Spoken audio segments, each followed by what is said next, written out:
जलेसर जिला एटा में एक छोटा सा कस्बा है, वहाँ मैं पैदा हुआ। मेरे पिताजी पंडित अवधूत शास्त्री संस्कृत के विद्वान थे, शास्त्री थे, आयुर्वेद की प्रैक्टिस करते थे। तो हम लोग एक बनारसी कुंज, वहाँ छोटा सा मोहल्ला, उसमें रहते थे। और वो वहाँ का कहिए कि क्रीम थी, चेयरमैन वहाँ थे। मेरे घर के आगे ही वीर भारत प्रेस था, वीर भारत साप्ताहिक निकलता था, उसके आंगन में हम खेल के बड़े हुए।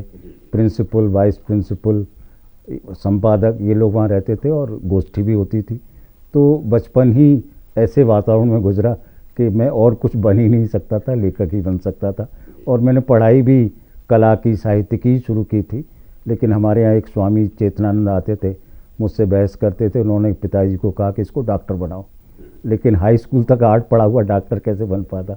तो फिर मैं साइंस में, उन्होंने मेरा दाखिला कराया। इस तरह मैं विज्ञान पढ़ने लगा। उसके बाद मैं हिंदी निदेशालय शुरू में बना था, वहाँ पर वनस्पति विज्ञान की शब्दावली का काम किया। सुरसासी महंगाई बढ़कर लील रही सारा सुख चैन, शीश महल में गूंगे बहरे जिनके कान न जिनके नैन, उन्हें सुनाई नहीं दे रही भारत माँ की करुण पुकार, मना रहे झूठी आज़ादी करके अपनी जय जयकार। थोते हैं विकास के आंकड़े, थोते इनके नारे हैं, लूट खसोट में लगे हुए भ्रष्टाचारी ये सारे हैं। इसीलिए जन लोकपाल के नाम से ही ये डरते हैं, लालच के मारे भ्रष्ट हैं इतने, धन की गुलामी करते हैं। अभी नहीं तो कभी नहीं, समझ लो इस सच्चाई को, देश के बाहर खदेड़ दो भ्रष्टाचारी हरजाई को। थर थर कांप रहा है शासन, जैसे आंधी में पत्ता, डरता है बेईमान कहीं छिन जाए नहीं इसकी सत्ता। लेकिन मन में ये था कि कोई पत्रिका निकालूं। और मैं जब पंतनगर कृषि विश्वविद्यालय गया तो वहाँ मैंने किसान भारती नाम से मासिक पत्रिका शुरू की। वहाँ उनका पाठ्य पुस्तक निर्माण का पूरा निदेशालय बनवाया। और उसके बाद मैं भारतीय कृषि अनुसंधान परिषद में आ गया। प्रोफेसर स्वामीनाथन मेरे सौभाग्य से वहाँ महानिदेशक बनकर आए, जिनसे मैं पहले से ही परिचित था। तो जब वो आ गए तो हम दोनों ने मिलके उनके मार्गदर्शन में मैंने बहुत काम किया। I have known Dr. Ramesh Dutt Sharma ji from 1959 when I was working at the Botany Division of the Indian Agricultural Research Institute. The division is now known as Genetics Division. The institute was popularly known as Pusa Institute since it came originally from Pusa, Bihar, after the earthquake in Bihar of 1934. Dr. Sharma, even when I first met him, I was deeply impressed with his flair for communication in Hindi and also in English. He wanted to specialize in Hindi communication because that is how you reach the masses of the people. And he was frequently visiting us, noting down the recent work, and he has been a chronicler of the Green Revolution movement in our country. और दो नई पत्रिकाएं शुरू की, फल फूल जो कि बागवानी का त्रैमासिक अब द्वैमासिक है, और कृषि चयनिका जो एक डाइजेस्ट के रूप में निकाला गया था। इसके अलावा हमने बड़े उसके खेती के वो विशेषांक निकाले। मुझे याद है कि हमने बाल दिवस पर एक बच्चों के कुपोषण के संबंध में, पोषण के संबंध में एक विशेषांक निकाला। पर्यावरण पर विशेषांक निकाला, जिसमें सुंदरलाल बहुगुणा जी, बिमला बहुगुणा जी, इन्होंने भी लेख लिखे।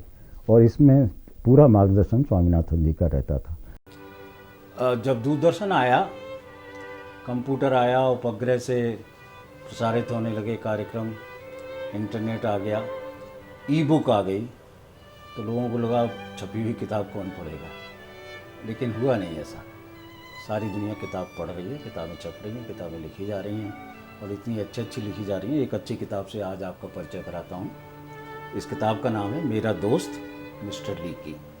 ये असल में अंग्रेजी में लिखी गई थी, माय फ्रेंड मिस्टर लीकी, और लेखक थे प्रसिद्ध वैज्ञानिक डॉक्टर JBS हाल्डेन। और उनकी पहली किताब थी जो मेरे हाथ में है, मेरा दोस्त मिस्टर लीकी। इसका अनुवाद अमिताभ पांडे जी ने किया है हिंदी में, और इसको छापा है विज्ञान प्रसार ने। इस किताब में जो कहानी है जादूगर की और तमाम परियां वगैरह आती हैं, इसके साथ ही कहानी में उन्होंने गूंथ दी है पूरी जैव विविधता की बातें, जीव जंतु, पेड़ पौधे, सब की बातें, क्योंकि मूलतः तो वो जीव वैज्ञानिक थे और आपको पता ही नहीं लगेगा कि वो जानकारी कैसे आपके पास पहुंच रही है। और अगर बच्चे से पढ़ना शुरू करेंगे तो आखिर तक जो इसके 138 पेज हैं बिना पढ़े नहीं छोड़ेंगे। सिर्फ 80 रुपये की किताब है और आप इसको ज़रूर पढ़ना चाहेंगे। मैं चाहूँगा कि आप सब लोग इस किताब को ज़रूर पढ़ें। मेरा दोस्त मिस्टर ली की। मेरा सौभाग्य की शुरुआत मेरी हुई वैज्ञानिक शब्दावली से, क्योंकि जब हम साहित्य लिखते हैं तो कृषि की शब्दावली क्या है, किसान क्या इस्तेमाल करता है, और ऐसी नई नई चीज़ें आती रहती हैं जिनके शब्द किसानों को पता होने चाहिए। तो लगभग 9 वर्ष मैंने वैज्ञानिक शब्दावली आयोग में विज्ञान की शब्दावली बनाई। ख़ास तौर से जो पौधों की बीमारियां हैं उनके नाम, जो अलग अलग नाम हैं, कीट व्याधियां हैं, इनके नाम। इसके बाद आनुवंशिकी, जिसमें कि पौधों की किस्में तैयार की जाती हैं, नई किस्मों का प्रजनन किया जाता है। तो प्रजनन जैसे शब्द है ये ब्रीडिंग के लिए है, और जेनेटिक्स के लिए आनुवंशिकी है। तो ये तमाम शब्द बनाने का मुझे मौका मिला। और उसके बाद मैं पंतनगर विश्वविद्यालय, कृषि विश्वविद्यालय चला गया। और वो ज़माना था जबकि हमारा देश एक तैयारी कर रहा था खाद्यान्न में आत्मनिर्भर होने का। तो उस समय पंतनगर, लुधियाना और पूसा इंस्टीट्यूट, इन 3 जगह जो बौने गेहूं के बीज आए थे मैक्सिको से, उनकी जांच हो रही थी और मैं उन दिनों पंतनगर में था। तो मैंने एक तरह से कृषि क्रांति को अपनी आँखों से होते देखा है कि किस तरह पंतनगर का बीज किसानों में लोकप्रिय था। उसका पहला विज्ञापन मैंने ही बनवाया था। एक किसान, बड़ी अच्छी उनकी वो थे, देखने में आकर्षक, बड़ी बड़ी मूछें, और उनके हाथ में हमने एक गेहूं का पूला दे दिया और फ़ोटो खींचा, और ऐसे 5 उन्होंने बातें बताई कि क्यों आप पंतनगर का बीज लें, क्योंकि ये बीज ज़्यादा पैदावार देता है, इस बीज में कीड़े नहीं लगते, बीमारी नहीं लगती, इसमें किसी तरह का कोई कूड़ा करकट नहीं है, कोई इससे खरपतवार नहीं आएंगे, और ये जितना आपका खर्चा होता है उससे ज़्यादा आपकी मुनाफा देता है। तो 5 बातें बताई। तो इस तरह से पूसा से भी किस्म निकली, दोनों के माता पिता एक ही थे उस किस्म के। और फिर उसमें पहले ये था कि लाल रंग का दाना था, उसका दाना बदला गया, सरवती रंग का हुआ। तो ये सब हमने आंखों से देखा और लिखा। तो प्रोफेसर स्वामीनाथन, जो इसके कृषि क्रांति के जनक हैं, हरित क्रांति के, वो ये मानते हैं कि मीडिया का, प्रिंट मीडिया का, कृषि साहित्य का, पत्रकारिता का, अखबारों का, पत्रिकाओं का भी हरित क्रांति में विशेष योगदान था।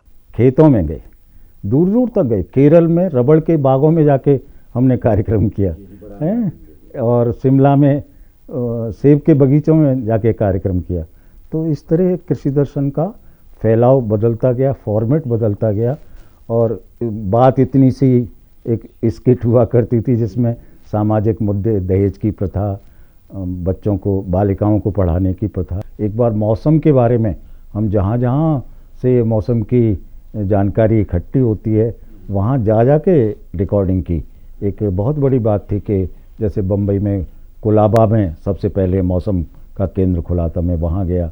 फिर जहाँ से तूफ़ान की चेतावनी दी जाती है वहाँ गए हम। वहाँ उसमें उड़ीसा में जहाँ तूफ़ान की चेतावनी देने का केंद्र था, वहाँ जाकर के रिकॉर्ड किया। मछुआरों को रिकॉर्ड किया कि कैसे वो उस चेतावनी का लाभ उठाते हैं, बल्कि उनसे एक गीत भी वहाँ पे रिकॉर्ड किया था। तो वो काफ़ी पॉपुलरिटी हुई। बायोटेक्नोलॉजी, जिसके बारे में लोग कम जानते हैं, उस पर तमाम वैज्ञानिकों के वहाँ उनकी प्रयोगशालाओं में जाके, जैसे CCMB जो हैदराबाद में है, centre for cellular molecular biology, जहाँ डॉक्टर लालजी सिंह ने DNA छाप का आविष्कार किया, जिससे कि पता चल जाता है कि असली माता पिता कौन हैं। और इस तरह के करीब सैकड़ों केस, मामले सुलझाए गए। हत्यारों का पता लगाना, अपराधों का पता लगाना, ये सब जहाँ से शुरू हुआ DNA छाप का इस्तेमाल करके, उस पर लिखा भी और कार्यक्रम भी किए।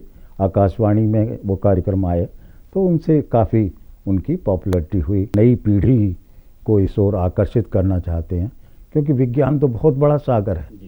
इतनी खोजें हो रही हैं, नई नई खोजें हो रही हैं, और उसको अंग्रेजी जो लोग पढ़ सकते हैं वो तो जानते हैं, लेकिन हिंदी पढ़ने वाले कैसे जानें, ये बहुत ज़रूरी है।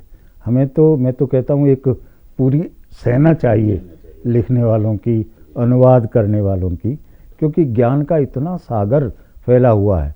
और ये तो 21वीं सदी है, ये तो विज्ञान का युग है। इसमें विज्ञान और प्रौद्योगिकी के बिना हम कुछ कर ही नहीं सकते।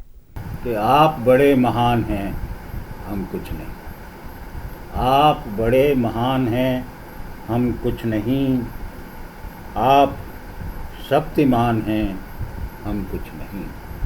आप शक्तिमान हैं, हम कुछ नहीं। दुखों के पहाड़ को लांघो तो कैसे, दुखों के पहाड़ को लांघो तो कैसे। आप दरमियान हैं, हम कुछ नहीं। आप दरमियान हैं, हम कुछ नहीं। कृपा की इस क्षुद्र को जो आपने अपना लिया, हैं आपके एहसान, हैं आपके एहसान, हम कुछ भी नहीं। और आखिरी शेर है कि हो लिया जी बहुत, अब बस भी करो। हो लिया जी बहुत, अब बस भी करो। तुमने लिया क्यों मान, हम कुछ भी नहीं। और नई पीढ़ी को मैं तो यही चाहता हूँ कि एक तो यह है कि अपने जीवन का एक लक्ष्य निर्धारित करें, और उसी लक्ष्य को निर्धारित करके और उसी दिशा में प्रयास करें, क्योंकि ये समय बहुत विकट समय है। इस समय संसार के सामने बहुत चुनौतियाँ हैं। खाद्य संकट सबसे बड़ी चुनौती है, प्रदूषण का संकट, अब जलवायु परिवर्तन इस समय सबसे बड़ी समस्या है। धरती का तापमान बढ़ रहा है, मौसम बदल रहा है, मौसम के हिसाब से तमाम तरह की बीमारियां नई नई आ रही हैं। इस समय स्वाइन फ्लू के बारे में ये चर्चा बहुत गर्म है कि उसने जो वायरस है दिखाई तो देता नहीं, हमारे चारों तरफ फैला हुआ है। एक विषाणु इतना छोटा कि 1.25 लाख एक पिन की घुंडी पे बैठ जाएं, तो उसके बारे में वैज्ञानिक ही कुछ जो कर रहे हैं, टीका बना रहे हैं, वो भी उसने फेल कर दिया है, क्योंकि अपना रूप बदलता है, बहुरूपिया है। उसके चारों ओर की जो खोल है, उसमें जो प्रोटीन है, उनमें वो बदलाव कर लेता है। और अभी हाल में ये चर्चा गर्म है कि उसने फिर से उत्परिवर्तन हुआ है, म्यूटेशन हुआ है। तो जो टीके दवा इस समय चल रही हैं वो कोई कामयाब नहीं होंगी।